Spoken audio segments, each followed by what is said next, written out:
I'm here with Rob Seal, one of the state of Texas's top attorneys responsible for MUDs, municipal urban districts. He is an interesting attorney because to be a lawyer and to be able to stand on a piece of property and see the transformation into a community where people can live and enjoy a great time in terms of a great lifestyle, be part of Houston, you are the lawyer that makes all these things happen. So thank you for being here on the show. It's my pleasure. Happy to be here. Thanks for having me. MUD specifically and water districts in general are essentially governmental entities that are creatures of Texas state law that allow for a certain type of financing mechanism to occur whereby a private developer essentially makes very, very large capital expenditures to put all of the public infrastructure in to serve the development that is underway, that is their project. And in turn, through the MUD, bonds can be issued to reimburse the developer for those public infrastructure costs, or another way to say it is to purchase the public infrastructure that the developer has put in on the district's behalf from the front end. So you're essentially saying a developer will come out, let's say he buys a piece of property, then the developer needs to find the funding to put in the water, sewer, utilities, all the infrastructure in order to create this community. Mm-hmm. But then once the homes are built, eventually the developer gets the money back through this district, the MUD? That is exactly correct. I couldn't state it any more succinctly or clearly than that. And at the end of the day, that core infrastructure, our water facilities, sanitary sewer, drainage, roads, and parks, the developer can count on this system to get those costs reimbursed, and thus obviously turn around, put those reimbursements into their pro formas, and then effectively sell either developed lots or completed homes to the home builders or end users at a lower price. It's really the mechanism by which Texas in general and the Houston area in particular has over time been such a relatively affordable place to live. Right, it's very efficient because eventually what ends up happening is through these bonds, the homeowners pay back these infrastructure costs, so that makes it more affordable for a developer to come out and buy land and develop property. Correct.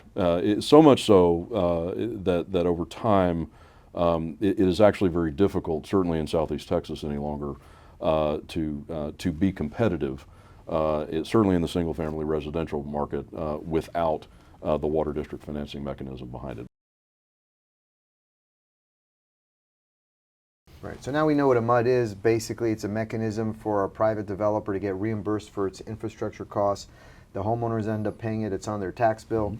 Mm-hmm. And I want to talk a little bit about how secure these payments are, because they're very secure, and normally banks don't necessarily understand how secure the payments can be coming from these MUDs and how the bonds operate. Mm-hmm. Can you talk a little bit about the safetiness in terms Sure. of the security of the stream of income that comes from those reimbursements? Certainly. The pace and manner of development obviously comes through the issuance of the MUD bonds themselves. Mm-hmm. The security for those bonds is basically an unlimited tax. We refer to it as an unlimited tax in Texas. That is, the other way to say it is a general obligation bond. There is no higher security for a bond in the United States than a general obligation tax. So if a district at a given level of value and a given amount of bonds outstanding, the district not only is able to, but is required by law to levy a tax sufficient to pay principal and interest on those bonds as it comes due. In addition to that fundamental security behind the bonds, we have a regulatory scheme in Texas that has been implemented by the Texas Commission on Environmental Quality that it involves certain financial feasibility rules. And so while that security is there behind the bonds itself, an additional layer of regulatory security exists because those TCEQ rules don't allow a water district to over-lever itself under any circumstance. And so you have both the actual security for the bonds and leverage limitations that really are just really so rock solid that we haven't had any defaults in decades on these bonds. Well, that's great news because that's going to continue to allow the growth to move forward in Houston. So, as a developer, you're counting on this stream of income coming from the MUDs. What's a typical time frame that a developer could expect to, when do they actually get the money back for the infrastructure? It all depends on the pace of development. And so one of the beauties of Texas's system and the TCEQ regime is that it is purely a performance-based model.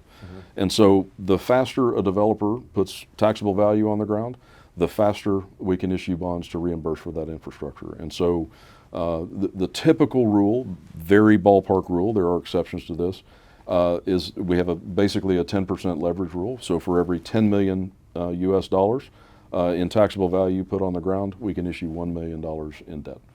Some cost of issuance to that, obviously, but it's all about pace. If a developer takes 20 years to build the project out, it's going to be 21 years roughly, right, to get those to get all those infrastructure costs back. If the developer takes 5 years to build a project out, probably just about 6 years to get all that money back. There's usually, roughly speaking, about a year lag at full development. Once that value is there, then we can go issue the final bonds based on the value that's on the ground and get them reimbursed. So I want to talk about the safetiness or the perceived safetiness of buying these bonds as investments, because you have institutional investors, not mom and pops, the smartest people on Wall Street are buying these bonds. So what is the perception? Are these relatively safe? Because what are they backed by? Well, they must be safe, right? Or the market wouldn't be so robust for them. And I don't pretend to be as smart as Wall Street is, but the appetite for this paper is very, very strong. Typically on the front end, they are pre-rating. They're marketed largely to high net worth individuals who know the market well and have gotten used to it over the decades. The couple of reasons for the security. One is almost without exception, Texas MUD bonds are what we refer to as unlimited tax bonds, meaning they are backed by the governmental entity, the MUD's ability to levy an unlimited tax to pay principal and interest on the bonds. That is the highest pledge that we can make in the United States. If real property is securing this. The value of the real property, right. Exactly, and the tax on that value. There's no higher pledge. We'd do better if we could, but we can't. And so that unlimited tax pledge, if you talk to a water district banker, they would say that's as good as it gets.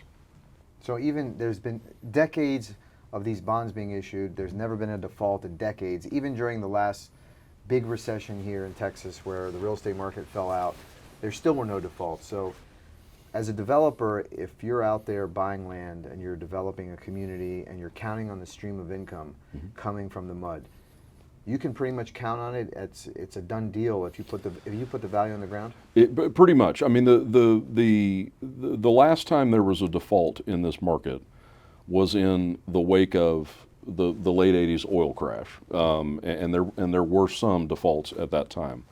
What came out of that process was the TCEQ regime that we live with now. And since that has been put in place, which is now close to 30 years old, there have effectively been zero defaults in this marketplace. And so the knowledge that market for these bonds is so robust and that those bonds will be sold gives the developer a certain level of certainty that if I perform, the market is there for these bonds and I'm going to get reimbursed. And so there's a level of certainty that is built in to this regime that if you talk to Texas developers who are in this space, I think what they would tell you is, I wouldn't do a deal without a water district because I can put it into my pro forma and feel very, very solid about what's coming back.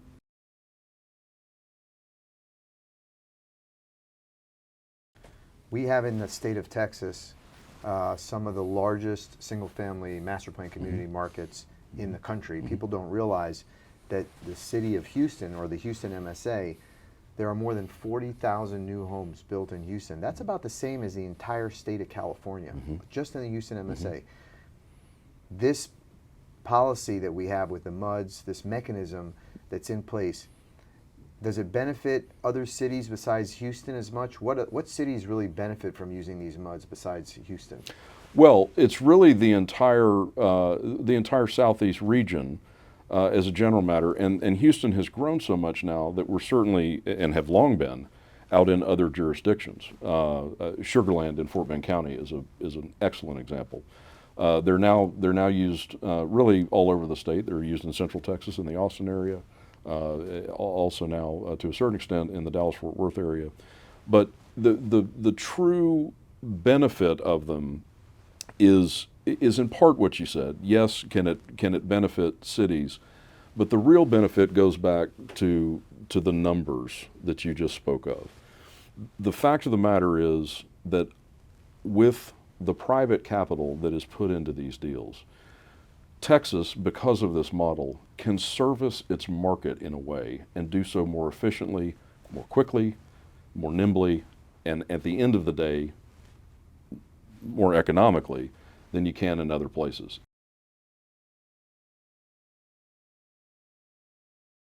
One last thing I'd like to talk about is timing. A developer gets their development agreement, they form the MUD, they build the infrastructure, they take the first year to put the water, sewer, utilities into the ground. Homes start popping out of the property after a year. Within 2 years, you have $10 million of homes on the ground. How soon does the developer get the reimbursement? Is it done on a quarterly basis, or how long does it take for them to get their first payments? It's typically analyzed about annually. Sometimes there's an interim, say every 6 months we'll go to the appraisal district and ask for an estimate of value. Values get certified as of January 1 each year, and that typically happens in the mid to late summer. So, and value is always marked as of January 1 in Texas as of each year. So if you come around about 6 months, the appraisal district says, here's what the value was on January 1. You can at that time go for an estimate, particularly if the pace of development is very, very high. You might say, well, I've put significantly more value on the ground in the last 6 months. Let's go get an estimate. Once you have a marker on the value, whether certified or estimated, and depending upon the type of facilities we're financing, you're looking at usually about a 3 to 6 month process to where the bonds are approved, issued, closed, and reimbursement goes out the door. So roughly, depending on where you've marked your value, call it 6 months afterward. And really, once the deal gets up and running, and assuming the pace of development keeps going with relative regularity, we're in the market just about annually. It starts to become fairly consistent. In other words, values get certified here. We start to put the bond issue together, and we're trying to get folks paid. Again, assuming the value's coming online, we're trying to get folks paid generally about the same time on an annual basis until it's like it becomes a machine. It just pretty much. It's a process. It continues on and on and on. Pretty much. And so since the value certification process is an annual process, what follows is that the bond issuance process is roughly an annual process. Now, certain deals can go very, very fast. When they do, we might issue twice a year. Again, it's all about pace. But in a typical deal in the development cycle, when things are going on, we're trying to issue really roughly on an annual basis. Okay, well, thank you. Today we learned so much about MUDs. Thanks for explaining how they work, how safe they are for the investors, how reliable they are for the developers, how they're extremely efficient for growth of new master plan communities, and the timing, which is very reliable for developers. So it's an interesting mechanism, and thanks for sharing all your thoughts. Thanks for having me. Enjoyed it. Appreciate it.